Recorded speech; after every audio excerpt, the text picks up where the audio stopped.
Hello, hello, hello. Welcome to Loremaster's Lair.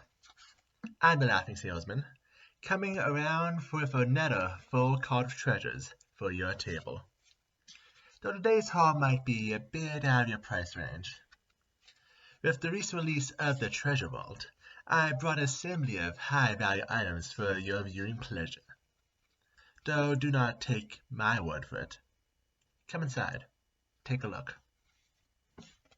First off on a haul is not an expensive item itself, but it is perfect for holding all of your loot. Ladies and gentlemen, the bag of holding. Some say the first bag of holding was made by Asmodeus to hold souls. Others, that such a creation is more fitting for something Abadar made. Elves, of course, say they were the first ones. Desna blessing an elven healer with knowledge to make the first one, while Marnie tells tales of grandmother Spider being the first weaver. Regardless, this bag is able to hold a certain rate and bulk of items, making them negligible in terms of carrying rate, vastly increasing one's carrying capacity.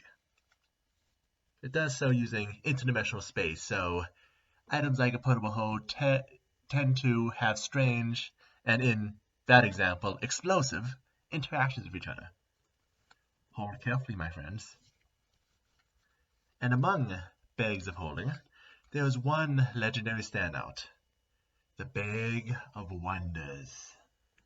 This is not a bag you put things in, but pull things out of. No one knows where the bag is connected to. Some say other bags of holding. Some say the never space where objects go when a bag is destroyed. Either way, it is currently being studied by a lich, who pulls an object out every day for examination. Now that is something I would like on my cart. But it'll be not today.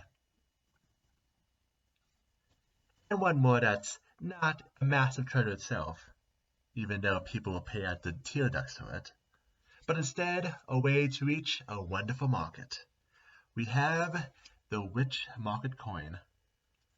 This coin allows one to open a portal to the first world, specifically in the area of the Witch Market. It also allows anyone who goes through the portal a free escape card back if you run into danger. And that's it. The Witch Market is a legendary market where you can find various magics at the cost of something like your sense of taste, but the coin itself is rather mundane. Do remember, however, a person can only use a Witchmarket coin once, so make sure to open portals responsibly. And so then, now we have the basics out of the way, let's start this gemstone tour with a gemstone item, the Helm of Brilliance. On Galley, the first helm was made in ancient Assyrian, in order for an undead pharaoh to prove he was not undead, and so he could have a quick way to destroy any retainers who betrayed him. This helm is lined with various gemstones, each one filled with magical potential. The basic helm uses plenty of fire and light, though there are plenty of variants and variants of gemstones, so we have examples which use electricity or double up on light, and we have enough gemstones to potentially create a cold one, or add a variety of support spells. The helm also glows in the presence of undead. However, there is one flaw in the helm. It can absorb damage from its element, but overflowing the helm, and it explodes, usually taking the wearer with it. So Fireball is not going to be a friend. That said, the greatest Helm of Brilliance is not from Assyrian, but from Kashmir, the Helm of Sublime Splendor. Made in the style of a Kashmir helmet, like all others, it is decked out in a variety of gemstones. However, this helm instead has the ability to have gemstones swapped out for different kinds, giving the helm a greater range of abilities to use if its owner is wealthy enough. This helm was once paraded through the Empire, but eventually disappeared within the country of Kadira, searched out at some point for an imitation. Many assume the helm is still hidden in the country, but have little in the way of places to start looking. A minor artifact is on our card today, though it looks lovely and is no less impressive than others today. The Torc of Kostchtchie. Made with a piece of the demon god's soul within, the collar allows one to use a dominate person on frost giants to make them your slaves, and allows you to grow to the size of a giant. Also allows one to summon a pack of Wendigo to their sides as a bonus. Of course, it does have its drawbacks. First, the big man knows when you're using it, and he might not be happy. Second, it has a chance of reducing you to a blind rage, where you can prepare to kill and potentially eat all non-giants around you. But surely the army's worth it. Next we have a gem from within the broadening expanse. The Ring of 9 Facets. It is said when old man Jatambe left the world, his 10 magical warriors begged him not to go. So, to show they would be able to stand together as one, he gave them a ring, and asked them to put their power into it.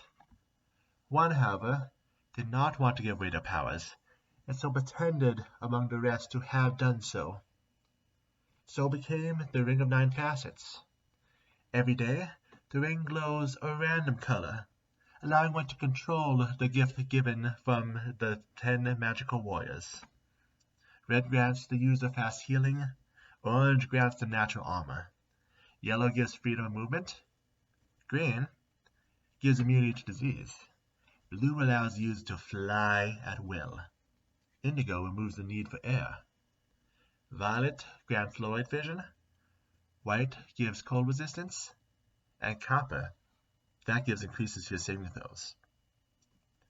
However, there is said to be a 10th facet, one whose power is unknown, representing the hidden traitor among the 10. So now, let's look down to the Abari Ocean region and examine her wonderful treasures from the east. Starting with Rudra and the Champion of Gilded Host. The promise to talk about the Golden Colossus has been fulfilled.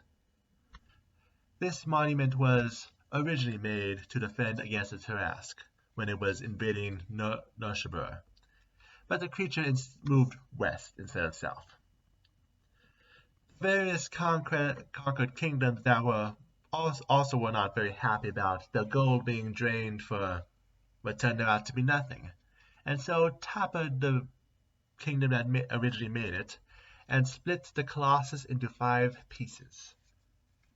It was not even used when the spawn known as Kothagos arose, and nowadays only the location of the head and one of the arms is really known. But many still hope to have this war machine assembled, or melted into coins, whichever is more useful, I guess. Also from Rudra, we have the item known as the Master's Name. This vial of sand was crafted at the request of Aroi by the Imperial Lord Bofnolos to be gifted to his loyal followers, allowing them to discover the greatest secrets of the multiverse. But there's no way everyone was going to be happy about that. Enter Nogaba's worshippers, who nicked it, taking the artifact into the darkness. For the last 2,000 years, the mythic sands has come and gone from public view, now currently hidden somewhere in the underworld once again. As for how it works, once a day someone can pour the sand into the shape of a mandala. Then, meditating over it, you can allow a monk to restore their ki. In addition, sand can also be used to form an ally in battle, if, the need arises. So, let's end off today's visit with a tale from the Impossible Lands, where we start, where we finish. a treasure whose purpose is to hold treasure. The feathered galley of Ataylos is a trade galley with the ability to fly for an entire minute. Does not seem like it is that amazing, but it can be more useful than you think, especially when it is not itself the only prize.